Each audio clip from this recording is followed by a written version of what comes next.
Монгол Улсын ерөнхийлөгч Илбэг Доржийн урилгаар холбооны бүгд найрамдах Герман улсын холбооны ерөнхийлөгч Игауггийн энэ сарын 14-өөс 16-нд Монгол улсад хийсэн төрийн айлчлал өнгөрсөн баасан гарагт өндөрлөлөө. Энэхүү айлчлал нь хоёр орны харилцааг бэхжүүлэх, ялангуяа эдийн засаг, батлан хамгаалах, соёл боловсрол, шинжлэх ухааны салбарын хамтын ажиллагааг идэвхжүүлэхэд чухал нөлөөтэй болжээ.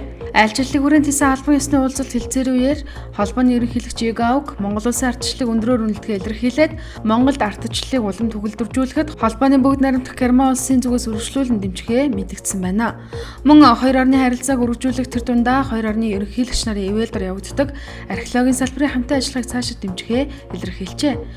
Улсын хурлын чуулганы нэгдсэн уралдаанаар Монгол улсын 2016 оны төсвийн тухай, хүний хөгжлийн сангийн 2016 оны төсвийн тухай, нийгмийн даатгалын сангийн 2016 оны төсвийн тухай хуулийн төслүүдийг тус тус хэлэлцээд гишүүдийн 83.3% дэмжсэн байна.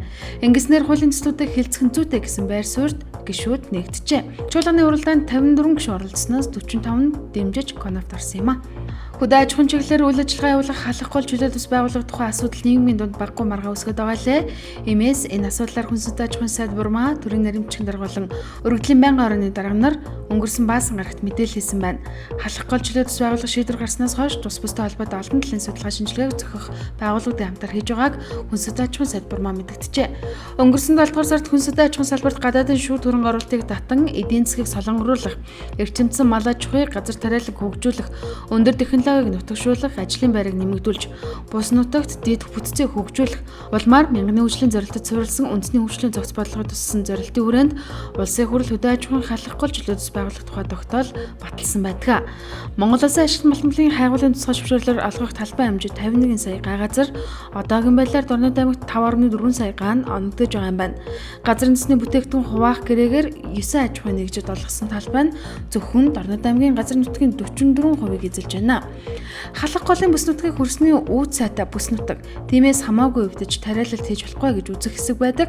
Харин судалгаагаар 4-5 дугаар хэсгийн тариалангийн бүс байдаг байна.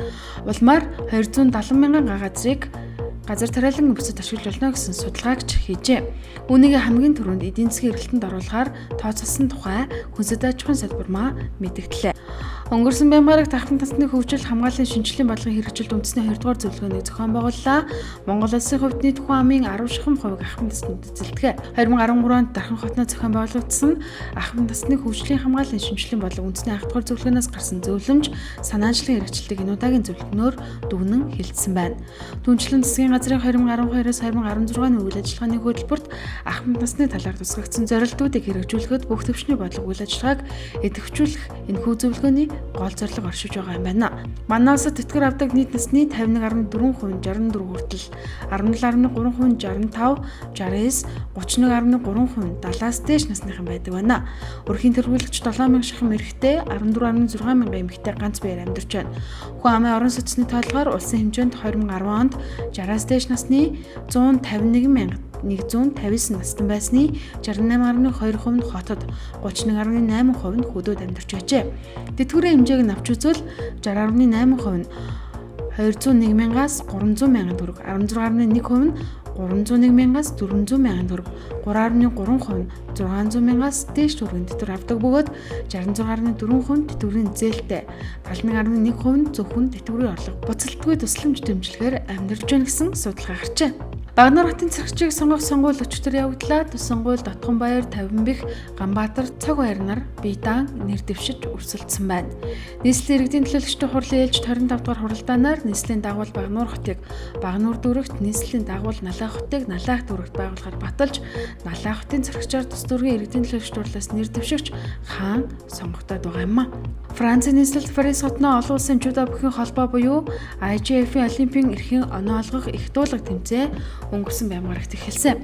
Тэмцээнд Монгол улсын шигшээ багийн нийт 17 жүдод жүрсэлдэж байгаа бөгөөд Монгол улсын ардын багш Гавай Тамирчин, Одвогийн Балжин ном баг тамирчтай удирдах байгаа. Өчигдрийн байдлаар тус тэмцээнээс Монголын 5 тамирчин медаль хүртжээ. Тодорхойлбол алтан медалийг 48 кг хэмжээнд, уран цэцэг 66 кг хэмжээнд төмөр хүлэг. Мөнгөн медалийг эмэгтэйчүүдийн 57 кг хэмжээнд Сумья, хурал медалийг 60 кг хэмжээнд Амар Төвшин, 66 кг хэмжээнд Алтан Сүхнэр хүртжээ.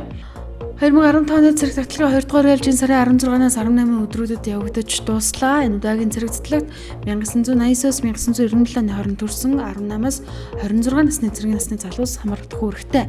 Сүүлийн жилүүдэд цэрэгт явахаар бүртгүүлсэн залуусын 50-аас 58% нь буюу тал нь эрүүл мэндийн шалтгаанаар тэнцдэггүй гэсэн буруу зөвшөөрөл бий болжээ. Улаанбаатар замын үжиглэл томор автобус зорчдог боллоо. Автоөр үндэсний төвийн Баянзүрх зорчигч тээврийн төвөөс Улаанбаатар замын үжиглэлд 20 цагаас, замын үд Улаанбаатар чиглэлд 18 цагаас автобус хөдөлгөөр зарлагджээ. За зорчих тасалбарын үн томхон 39,000, хүүхэд 19,500 төгрөг байгаа юм. Зорчих тасалбарыг онлайнаар болон Баянзүрх, Сонгон хайрхан зорчигч тээврийн төвүүд, Нарантуул, Төмөр замын төв буудал дахь билетийн кассаар тус худалдана. Тасалбараа урьдчилаад 30 хоногийн өмнө ч бичүүлэх боломжтой юм байна.